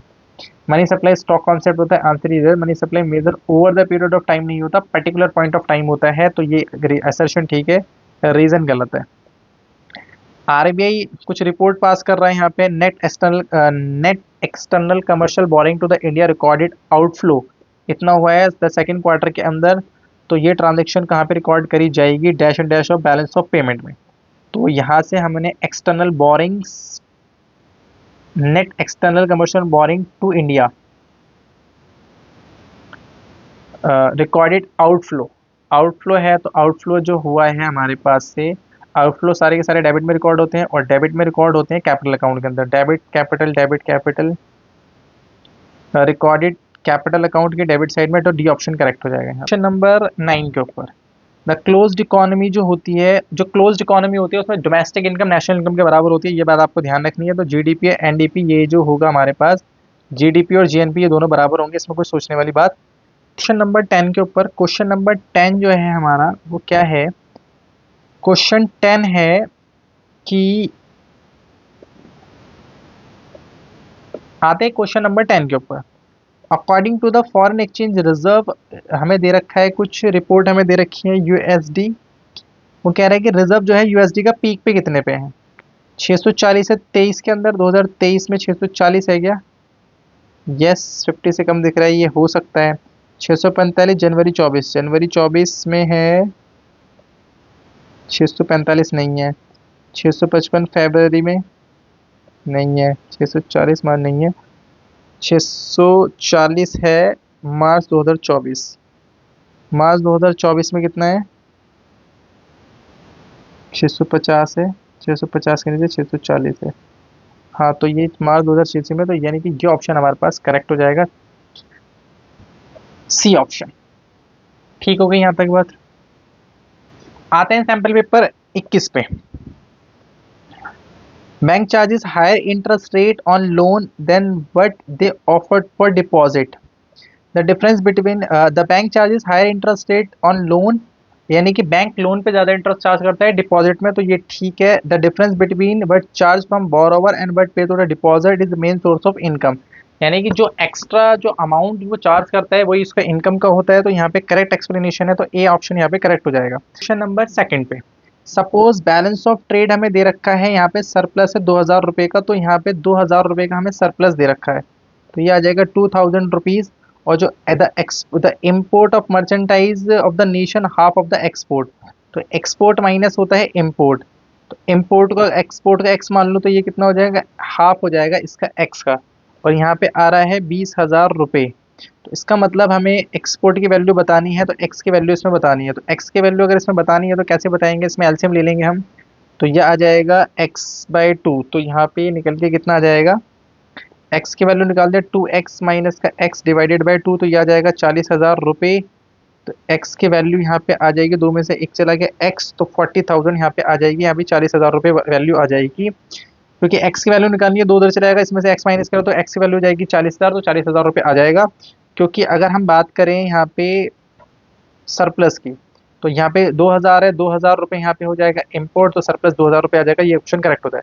Commercial bank is the financial institution who accept करता है deposit from the public and loan करता है, ये स्टेटमेंट ठीक है। Reserve Bank of India sole authority to issuing currency of the note, ये भी स्टेटमेंट ठीक है। दोनों स्टेटमेंट यहाँ पे करेक्ट हो जाएंगी। A second BI monthly policy, RBI kept the ratio of unchanged. A teacher made the statement further that the minimum percentage of bank total deposit which is required to keep the central bank, which ratio is referring to the cash reserve ratio, यानी कि जो required होता है keep central bank के पास रखवाना, जो भी रेशो होती है वो कौन सी रेशो होती है? Cash reserve ratio. The market which national currency are traded for one and another is known as foreign exchange market, जिसके अंदर करेंसीज एक्सचेंज होती है, फॉरेन एक्सचेंज मार्केट कहते हैं उसे। अंडर द डेटी floating the central bank intervenes the buy और sell of the foreign currency, attempt करता है moderate of the movement of, ये बिल्कुल ठीक लिखा हुआ है, दोनों स्टेटमेंट यहाँ पे करेक्ट हो जाएंगे। विच of the following is not included in money supply? Currency with private individual, currency with the business firm, stock, ये स्टॉक वाला ऑप्शन गलत हो जाएगा, ये मनी सप्लाई के अंदर यहाँ पे इंक्लूड नहीं होता। कुछ चार्ट हमें दे रखा है और चार्ट में क्या पूछना चाह रहा है, given the base of the following, हमें बताना है India trade, which of the following statement correct बताना है, हमें करेक्ट बताना है। करेक्ट क्या लिखा हुआ है? India has trade surplus as export exceed कर रहा है इम्पोर्ट ऑल 3 ईयर। एक्सपोर्ट ज़्यादा है, एक्सपोर्ट कौन सा है? ये एक्सपोर्ट है, एक्सपोर्ट है, ये एक्सपोर्ट है, एक्सपोर्ट है, तो ज़्यादा का है, कम है, ये तो ये ऑप्शन नहीं है। India balance of trade show करता है consistent deficit could be negatively impact of the current account of the balance of payment, यानी कि यहाँ पे कंसिस्टेंट डेफिशिट आ रहा है। कंसिस्टेंट डेफिशिट का मतलब है एक्सपोर्ट कम है, एक्सपोर्ट कम है, यस ये ठीक हो सकता है। इंक्रीज इन एक्सपोर्ट और import has no effect on the, ये तो नहीं हो सकता। Balance of payment only consider करता है, ये भी नहीं है, तो बी ऑप्शन इसका करेक्ट हो जाएगा, क्योंकि कंसिस्टेंट डेफिशिएंट आ रहा है, क्योंकि एक्सपोर्ट सब में कम है और इम्पोर्ट ज़्यादा है। डिमांड डिपॉजिट के अंदर इंक्लूड होता है saving account, saving account deposit with fix deposit, answer is no. Saving account deposit और current account deposit, yes. Current account deposit, ये फिक्स डिपॉजिट नहीं आता, सिर्फ करंट अकाउंट के ही, जो करंट अकाउंट और सेविंग अकाउंट होते हैं उसमें ही डिमांड डिपॉजिट यूज हो सकती है। विच ऑफ द फॉलोइंग हमें बताना है करेक्ट ऑप्शन, अल्टरनेटिव हमें दे रखे हैं, तो हमें क्या बताने की कोशिश कर रहा है ये। गुड्स एंड सर्विस इसके पास से जा रहे हैं, गुड्स एंड सर्विस पहले इसके पास से गए और गुड्स एंड सर्विस ये इसको भी दे रहे हैं, तो ये हो जाएगा real flow. Money of the commodity accepted medium of exchange, answer is yes. The central bank accept करता है, central bank accept deposit from public से कभी भी सेंट्रल बैंक डील नहीं करता, ये बात आप ध्यान रखना, ये इंपॉर्टेंट है। कमर्शियल बैंक लिखा होता तो वो करेक्ट होता, यहाँ है सेंट्रल बैंक, जो कि इनकरेक्ट हो जाएगा। तो यहाँ पे असर्शन, यहाँ पे सॉरी स्टेटमेंट 1 2 है, सेकंड गलत है। आते हैं सैंपल पेपर 22 के ऊपर। Two friend Kalyani and Hemant arguing recording the particular statement balance of trade account in India, कौन इसमें ठीक है? कल्याणी कह रही है कि make in India campaign will bring foreign investment in India and recorded on the credit side of capital account. Answer is yes, inflow हो जाएगा। इनफ्लो जो इन्वेस्टमेंट का होता है वो क्रेडिट साइड ही आता है कैपिटल अकाउंट के अंदर। Make in India campaign bring the foreign investment India are recorded debit side current account में नहीं आता, तो कल्याणी यहाँ पे करेक्ट कह रही है और वहां पे हेमंत गलत है।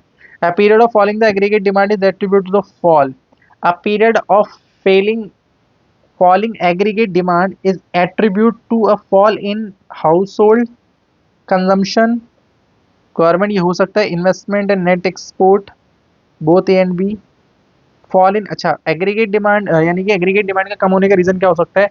क्या कहते हैं, गवर्नमेंट खर्चा कम कर रहे हैं, कंजम्पशन कम रहे हैं, इन्वेस्टमेंट कम रहा है और ये नेट एक्सपोर्ट भी क्या हो रहा है, कम हो रहा है। तो दोनों ए एंड बी दोनों हो सकते हैं। At the left break given point AP से greater than N, answer is left का मतलब होता है ये, अगर आप ऐसे बनाओगे तो ये लेफ्ट वाला होता है, तो ये ब्रेक गिवन से पहले का होता है। ब्रेक गिवन से पहले एपीएससी जो होता है, एपीसी जो होता है वो मोर देन 1 होता है, क्योंकि यहाँ पे कंजम्पशन ज्यादा होती है, इनकम कम होती है। At the left of break given APS is negative, answer is yes, assertion ठीक है, पर ये करेक्ट एक्सप्लेनेशन नहीं है, तो यहाँ पे बी ऑप्शन करेक्ट हो जाएगा। दोनों ऑप्शन ठीक है। एपीएससी जो होता है ज़्यादा होता है और एपीसी जो होता है वो ज़्यादा होता है, और एपीएस जो होता है वो यहाँ पे 1 मिनट नेगेटिव लिखा है या पॉजिटिव लिखा है, सॉरी ये मिस रीडिंग हो गई। At the left of break given point APC is greater than 1, ये तो ठीक है। At the left of break given point APC is positive नहीं हो सकता, एपीएस जो होगा वो नेगेटिव होता है, तो यहाँ पे गलत ऑप्शन चूज कर लिया है, ये ठीक है, ये आर्स क्या है, फॉल्स है।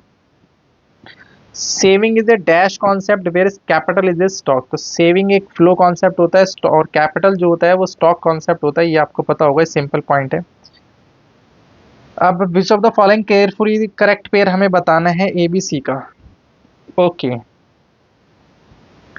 पहली बात तो बी में जो आएगा वो आएगा फॉरेन डायरेक्ट इन्वेस्टमेंट नेट, देखो बी से ही आप मैच कर सकते हो कैपिटल अकाउंट के transfer, net current transfer B में नहीं आ सकता, फॉरेन डायरेक्ट इन्वेस्टमेंट ये आ सकता है, नेट इनकम ये नहीं आ सकता, इसका मतलब ये ऑप्शन गलत हो गया, ये ऑप्शन गलत हो गया। अब आगे चलते हैं, दोनों में करेक्ट क्या है। फॉरेन डायरेक्ट इन्वेस्टमेंट जो है नेट करंट ट्रांसफर ये ठीक हो सकता है, अच्छा sorry net current transfer from abroad भी। अब यहाँ पे नेट इनकम और ये बोरिंग्स कभी भी सी में नहीं आ सकती, क्योंकि जो बोरिंग्स होती है वो किसका पार्ट होता है, कैपिटल अकाउंट का, तो सी नहीं आता, तो ये ऑप्शन भी गलत है, तो ए ऑप्शन करेक्ट हो जाएगा यहाँ पे। Government decline in government consumption is responsible for decline in Indian economy, answer is no, सिर्फ गवर्नमेंट की वजह से इकोनॉमी डिक्लाइन नहीं हो सकती, ये गलत स्टेटमेंट है। Government should decrease the expenditure to correct the situation of deficient demand, answer is no, government जो है एक्सपेंडिचर को कम करती है अपने एक्सेस डिमांड को कंट्रोल करने के लिए, डेफिशिएंट डिमांड को कंट्रोल करने के लिए नहीं, तो ये जो ऑप्शन हो जाएगा ये भी गलत हो जाएगा, तो दोनों ऑप्शन यहाँ पे हो जाएंगे गलत। क्वेश्चन नंबर 7 के ऊपर, what role does the central bank play the commercial bank fail to meet obligation of depositor, जब डिपॉजिटर की जब रिक्वायरमेंट पूरी नहीं हो रही होती तो सेंट्रल बैंक का क्या रोल होता है यहाँ पे, एज ए इश्यू करेंसी नहीं होता, यहाँ पे issue of currency, lender of last resort, तो डिपॉजिटर की जो रिक्वायरमेंट होती है उसको पूरा करने के लिए जो सेंट्रल बैंक किसका रोल करता है, lender of last resort. Suppose the imaginary situation दे रखी है, ऑटोनोमस कंजम्पशन दे रखी है हमें, मार्जिनल प्रोपोर्शनल टू सेव दे रखा है और नेशनल इनकम दे रखी है हमें। Identify the following statement, correct बतानी है कंजम्पशन एक्सपेंडिचर के लिए। कंजम्पशन एक्सपेंडिचर की हमें बात यहाँ पे करनी है, तो कंजम्पशन एक्सपेंडिचर जो हो जाएगा हमारा वो हो जाएगा 800 रुपीज़, तो ये आ जाएगा ऑटोनोमस प्लस में 0.7, यह आ जाएगा 1000, तो ये आ जाएगा 1000 प्लस में 7000, तो टोटल आ जाएगा 800, सॉरी 100 की फॉर्म में है ये, मैं 1000 कह रहा था, तो यहाँ पे ए ऑप्शन यहाँ पे करेक्ट हो जाएगा। आते हैं क्वेश्चन नंबर 9 के ऊपर। Bank rate is the rate at which central bank lends fund to the commercial bank, answer is yes, cash reserve ratio वो पोर्शन होता है जो कमर्शियल बैंक को सेंट्रल बैंक के पास रखवाना होता है। तो यहाँ पे दोनों स्टेटमेंट ठीक है, सी ऑप्शन करेक्ट हो जाएगा। क्वेश्चन नंबर 10 के ऊपर, rise in price of foreign exchange currency make import cheaper, ये गलत ऑप्शन है कि जब फॉरेन एक्सचेंज का प्राइस बढ़ जाएगा तो जो इंपोर्ट होता है वो उसकी कॉस्ट इंक्रीज हो जाएगी, तो ये ऑप्शन गलत है। फॉरेन एक्सचेंज मार्केट जो होती है वर्ल्ड वाइड कनेक्टिविटी होती है और continuous contact with the among the trading centre, ये एक ऑप्शन ठीक है। तो ऑप्शन 1 यहाँ पे गलत है और सेकंड ऑप्शन यहाँ पे ठीक है।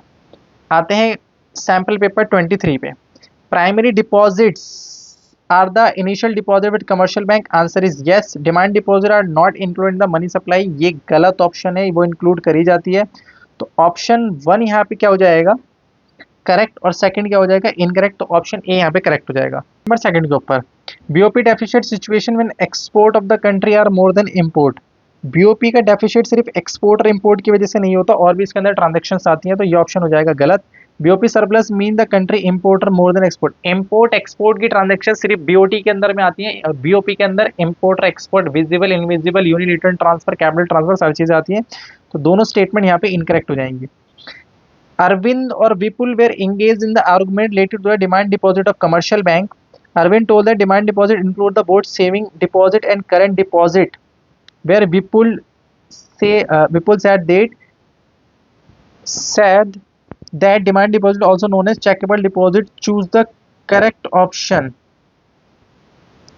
Arvind told that demand deposit includes saving deposit and current account deposit, where people said that demand deposit also known as checkable deposit. दोनों ही ठीक है, Arvind is correct, Vipul is correct, both are correct, दोनों ही करेक्ट है, क्योंकि जो demand deposit होती है वो चेकेबल डिपॉजिट भी होती है, करंट अकाउंट डिपॉजिट भी होती है, सेविंग डिपॉजिट भी होती है। Tax method can be used to calculate national income, income expenditure value added सारे मेथड ही रिकॉर्ड करे जाते हैं। Currency held with the public as a part of money supply in India, answer is yes. Money supply means money available with the producer of money, answer is no. Producer of money मतलब RBI, RBI के बाद जो पैसा होता है वो money supply के अंदर इंक्लूड नहीं करा जाता। Money supply means money available with the नहीं, currency with the public is a part of money supply India, assertion ठीक है और रीजन गलत है, तो ये यहाँ पे हो जाएगा गलत। From the following diagram most of the appropriate diagram है बताना, increase in remittance from the abroad such as OR और OQ represent equivalent exchange rate, equivalent quantity हमें बतानी है। तो यहाँ पे कह रहा है increase in remittance from abroad, यानी कि रेमिटेंस बढ़ रही है तो सप्लाई इंक्रीज हो रही है, सप्लाई जो इंक्रीज होती है वो डाउनवर्ड इंक्रीज होती है। पहली बार डिमांड में कोई चेंज होगा नहीं, डिमांड में कोई चेंज, सप्लाई में चेंज हो नहीं रहा, सप्लाई यहाँ पे जो हो रही है वो डिक्रीज हो रही है और यहाँ पे सप्लाई इंक्रीज हो रही है, तो ये ऑप्शन यहाँ पे करेक्ट हो जाएगा, क्योंकि increase in remittance from abroad है। जब अब्रॉड से क्या कहते हैं फॉरेन एक्सचेंज आएगा तो सप्लाई इंक्रीज हो जाएगी, और सप्लाई जो होती है वो सप्लाई जो राइटवर्ड जब मूवमेंट होती है तब वो शिफ्ट होती है। State Bank of India act lender of last resort, answer is no. RBI act करता है क्या कहते हैं central bank lender of last resort act करता है, ना कि SBI. Reserve Bank of India is a central bank of the country, yes. Statement second true है यहाँ पे, statement 1 is false, second is true, ये ऑप्शन ठीक हो जाएगा। owing to the current political instability across many countries, the Indian rupees has sharply lost in the value in the term of US dollar. The impact इसका क्या आएगा, rise in import from USA, answer is no. A fall in import from USA, yes ये हो सकता है। rise in export ये भी हो सकता है। A fall in export to USA ये नहीं हो सकता, तो सेकंड और थर्ड सिचुएशन हो सकती है। तो सेकंड और थर्ड आएगा किसी में, सेकंड और थर्ड ये हो सकता है, क्योंकि जब रुपी डेप्रिशिएट होगा और यूएस डॉलर जो होगा वो इंक्रीज होगा, तो एक्सपोर्ट इंक्रीज होगा और इंपोर्ट डिक्रीज होगा, तो यहाँ पे इंपोर्ट फॉल हो जाएगा और क्या कहते हैं एक्सपोर्ट जो हो जाएगा वो राइस हो जाएगा, तो ये ऑप्शन करेक्ट हो जाएगा। अब ये कुछ ऑब्जर्वेशन दे रखी है हमें, ये क्वेश्चन है यहाँ पे, और ये करेगा the following like the most money supply economy due to change in taking place in the repo rate February 2022 March 2020 से लेके Feb 23, the money supply will increase commercial bank borrow more, the money supply will increase as a commercial bank will borrow more money, the money supply will increase as a commercial bank will borrow more from RBI, the money supply will decrease करता है borrowing from RBI because more of expensive commercial bank, The money supply will remain unchanged as the repo rate does not affect the borrowing. The money supply will fluctuate randomly at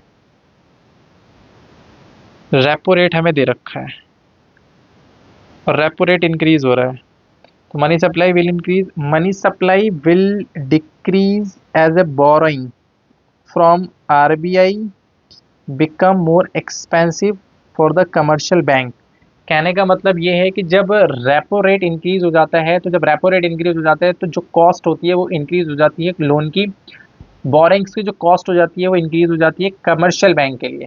तो money supply उस case में decrease हो जाएगी क्योंकि cost जो है वो increase हो गई है, तो यहाँ पे बी ऑप्शन करेक्ट हो जाएगा। Identify the which of the following bank does not intact directly with the general public. वो होता है state reserve Bank of India, ये डायरेक्ट पब्लिक से डील नहीं करता। आते हैं सैंपल पेपर नंबर 24 पे, सेकंड लास्ट सैंपल पेपर है। सेविंग कर्व जो होता है, सेविंग कर्व जो होता है स्ट्रेट लाइन होता है। सेविंग कर्व जो बनता है ऐसे बनता है स्ट्रेट लाइन, तो इसे स्ट्रेट लाइन कहा जाता है, ये ऐसे बनता है, पैरेलल नहीं होता है, ना ही तो एक्स एक्सिस से ना ही वाई एक्सिस के। As income increases the consumer start the saving. वो कह रहा है कि यहाँ पे जो है असर्शन और रीजन दोनों ही ठीक है, बट यहाँ पे करेक्ट एक्सप्लेनेशन नहीं है। ठीक है, आगे चलते हैं। The policy initiate by central bank, जो पॉलिसी सेंट्रल बैंक इनिशिएट करता है उसको हम कहते हैं monetary policy, fiscal policy, bank policy. यहाँ पे जो होगा बैंक पॉलिसी कुछ नहीं होता, मॉनेटरी पॉलिसी होगा। ओनली फोर्थ ऑप्शन इसका करेक्ट हो जाएगा। नंबर 3 पे, a foreigner working in international labour organization located in India as a normal resident में, आंसर इज नो। अगर कोई भी फॉरेनर इंटरनेशनल में काम कर रहा है जो कि इंडिया में सिचुएटेड है, वो तभी इंडिया का रेसिडेंट बनेगा जब 1 साल से पीरियड ज़्यादा हो जाएगा, क्योंकि ये फॉरेनर्स हैं।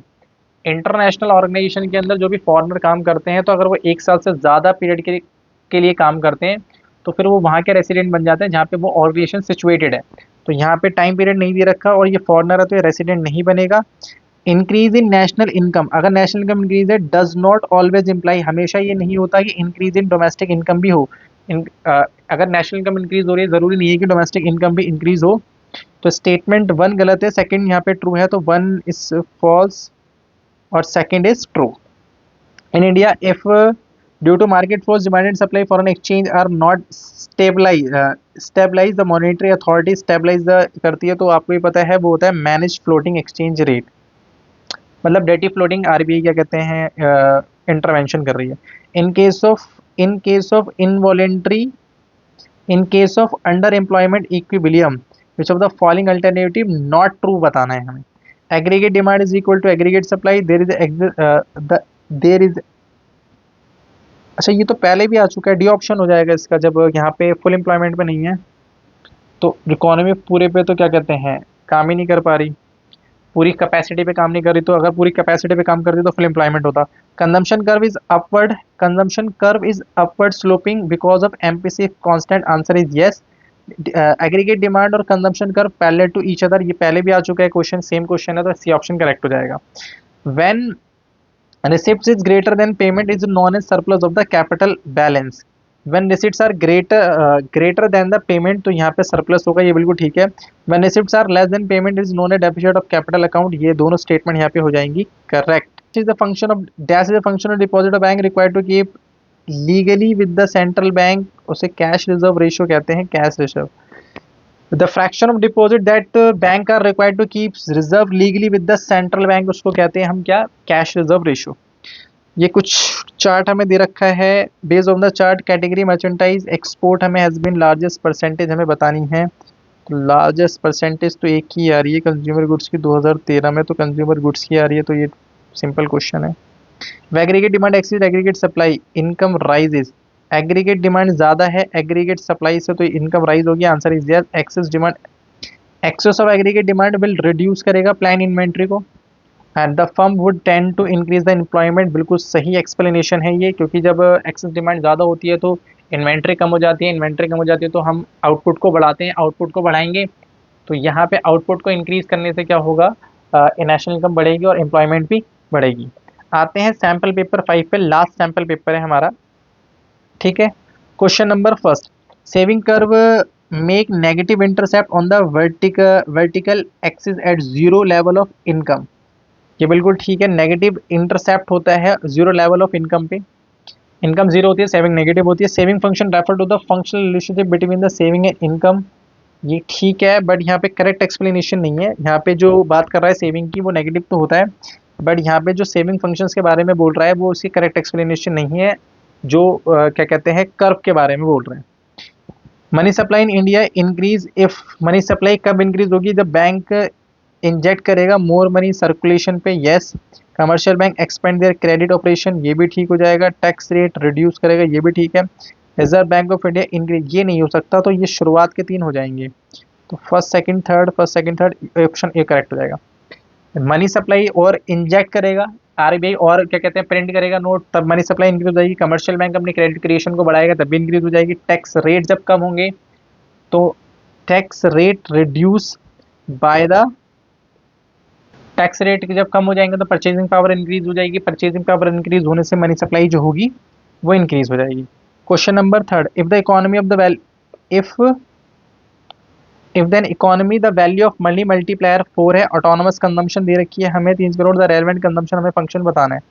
तो ये क्वेश्चन पहले भी आ चुका है, सेम क्वेश्चन है। अगर मैं इसका एमपीएस की बात करूँ तो इसका एमपीएस निकल जाएगा 1 डिवाइडेड बाय 4, 0.25, और 0.25 तो ये आ जाएगा 0.75 एमपीसी आ जाएगा। तो एमपीएस यहाँ पे आ रहा है, ऑटोनोमस ये, तो एक ऑप्शन करेक्ट हो जाएगा। Russian Ukraine war, crude oil के प्राइसेस जो हैं वो यहाँ पे crude oil prices due to supply side, यानी कि क्रूड ऑयल के जो प्राइस है वो राइस हो रहे हैं, तो प्रोडक्शन कार का बढ़ेगा नहीं, production and sale of cycle in India will rise, ये भी नहीं होगा।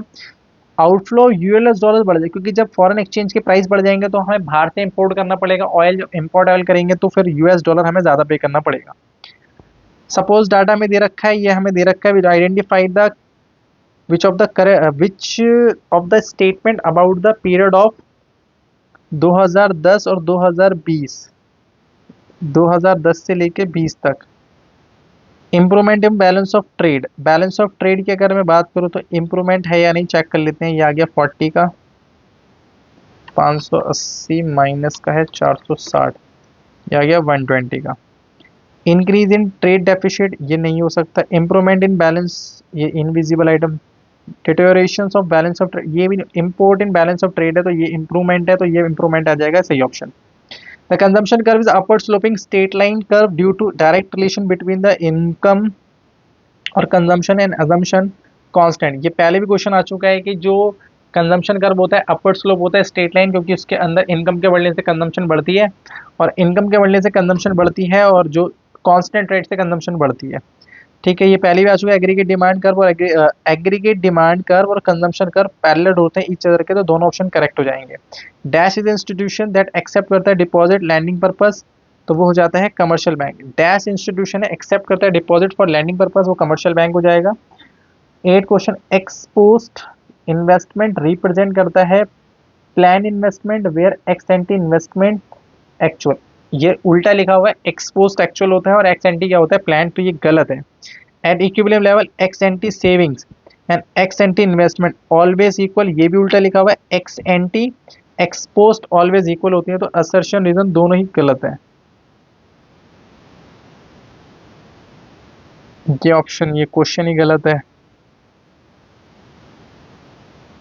एक्सपोस्ट इन्वेस्टमेंट रियलाइज्ड होता है, प्लान नहीं होता। अब एट इक्विलिब्रियम, अब एक्स एंटी और ex ante investment are always, तो ये दोनों ही गलत है और दोनों ही गलत है, तो इसके अंदर रीजन थे नहीं, both assertion reason are false, तो ये नहीं है, तो ये क्वेश्चन में मिस्टेक है, तो आप इसको देख लेना। अगर यहाँ पे नॉट लगा दूं मैं, आर नॉट ऑलवेज इक्वल, तब जाके करेक्ट हो जाएगा। ये जब हो जाएगा इसके ऊपर, अगर मैं नॉट लगा देता हूँ तब ये करेक्ट हो जाएगा, तब करेक्ट किसका बनेगा, assertion is fall reason is true बन जाएगा। विच ऑफ द फॉलोइंग हमें दे रखी है और इंडिकेट बताना है by B and D, B and D बताना है, ये रहा बी और ये रहा डी। बी